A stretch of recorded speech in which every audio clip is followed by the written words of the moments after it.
Welcome everyone. আজকের নতুন ভিডিওতে তোমাদের সকলকে জানাই অনেক ভালোবাসা আমার তরফ থেকে। সকলে কেমন আছো জানিও, আর আজকের ভিডিওটা কন্টিনিউ করো, আর কিছু জানতে পারবে। যারা জানো না তারা অবশ্যই কিন্তু ভিডিওটা ওয়াচিং করো, আর যদি ভিডিওটা স্কিপ করে দেখো কিছুই জানতে পারবে না।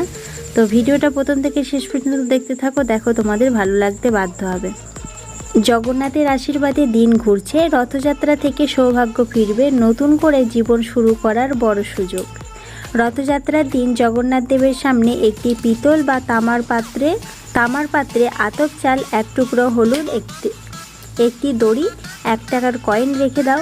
উল্টো রথের দিন এটি দান করো যে কোনো মন্দিরে, দেখবে খুব ভালো ফল পাবে হাতে নাতে। হিন্দু ধর্মশাস্ত্রে রথযাত্রার দিন অত্যন্ত শুভ।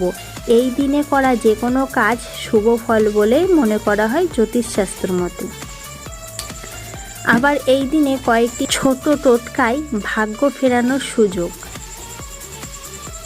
সনাতন ব্রাহ্মণ ট্রাস্টের সদস্য ও বৈশিষ্ট্য পুরোহিত দামোদর চক্রবর্তী বলেছেন, রথযাত্রার দিন জগন্নাথ দেবের আশীর্বাদে জীবনে আসা বাধা বিপত্তি, অর্থ সংকট, দুঃখ দুর্দশা, সাংসারিক অশান্তি কেটে যায়। এই দিন জগন্নাথ দেবকে 108টি তুলসী পাতার মালা নিবেদন করা উচিত, কিন্তু এই তুলসী পাতার মালা সেলাই করা যাবে না, সুতো দিয়ে বেঁধে মালা তৈরি করতে হবে, তাহলে তিনি খুব খুশি হন। পাশাপাশি এই দিন জগন্নাথ দেবকে 108টি গোলাপ ফুল নিবেদন করার পরামর্শ দিয়েছে। 108টা যদি সম্ভব না হয় কমপক্ষে 21টি গোলাপ নিবেদন করো। রথযাত্রার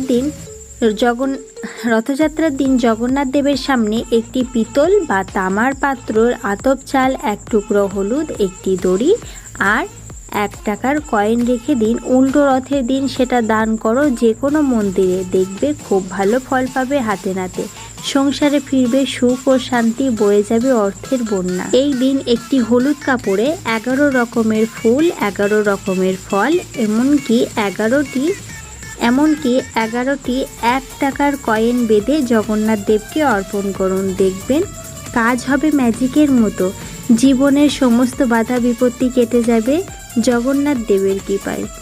সম্ভব হলে অবশ্যই গঙ্গা অথবা নদীতে স্নান করো। এই দিন অবশ্য জগন্নাথ দেবের রথ দর্শন করো, রথে রশিতে টান দাও, এটিকে খুব শুভ কাজ বলে মনে করা হয়।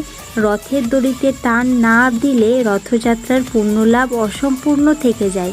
তাছাড়া এই দিন অবশ্যই বাড়িতে একটি গাছ লাগাও, তার ফলে কেটে যাবে বাস্তুদোষ, ইতিবাচক শক্তি চলে গিয়ে আসবে সুখ।